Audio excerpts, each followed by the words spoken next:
Ang content creator na si Tur Vlog, masinsin na pinupuntahan ang mga bodega sale. Dati pa lang, talagang mahilig tayong mamili ng mga items at iba't ibang mga gamit. Ang copy-face Jay Contreras nang dapat alam mo na si Rap.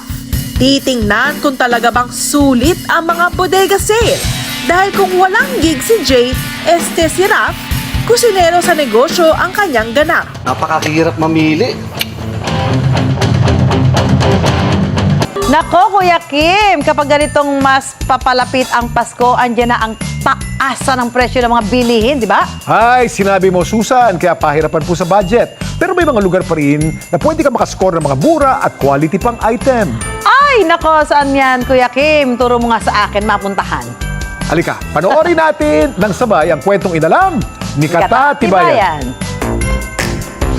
Pagsapit ng Burr months, sarami ng gastusin kahit pa may bonus tila kulang pa rin. Kaya ang ilan, sumasabay sa pamimili sa bagsak presyo umanong bodega sale.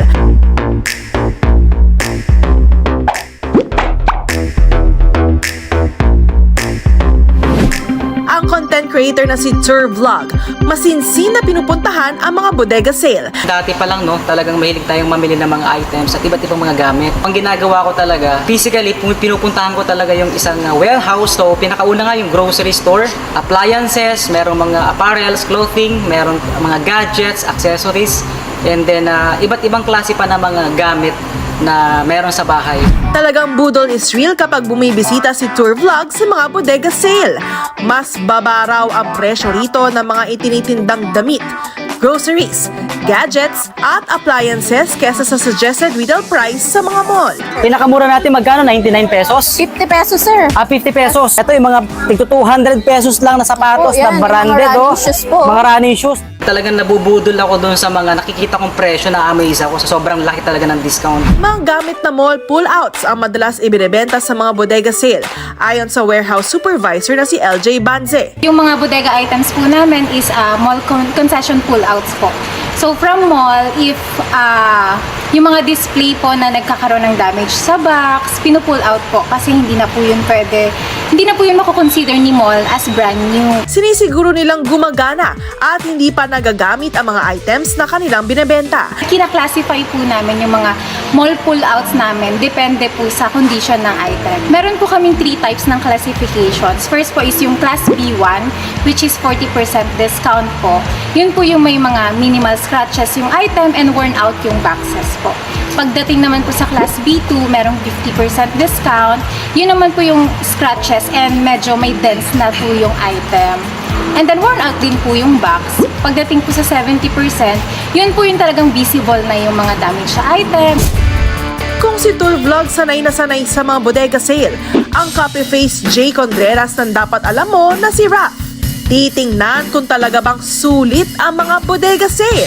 Dahil kung walang gig si Jay, si Rap, kusinero sa negosyo ang kanyang ganap. Napakahirap mamili.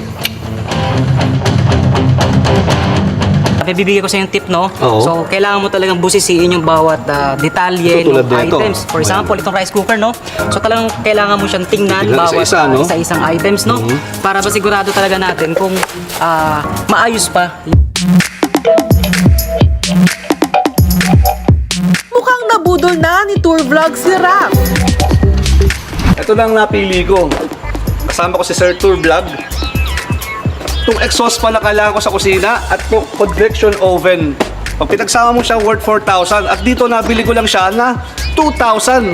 Para less to kalahati, di ba? 50%. Almost 70% pa nga, umabot pa ng 70%. Ba't ano ba nabili mo, pare? Ito sa akin air fryer, from almost 3,000 pa lang, almost 3,000. Ngayon ano na lang 1,700. Dito namang rechargeable fan, same lang din, 2,500. Ngayon 1,700 na lang din. Hindi masamang maghanap kung saan makakamura. Lagi lang siguraduhin na maayos at mapapakinabangan ang binibili. Sale man o hindi. Ako si Kata Tibayan at yan ang kwentong dapat alam mo.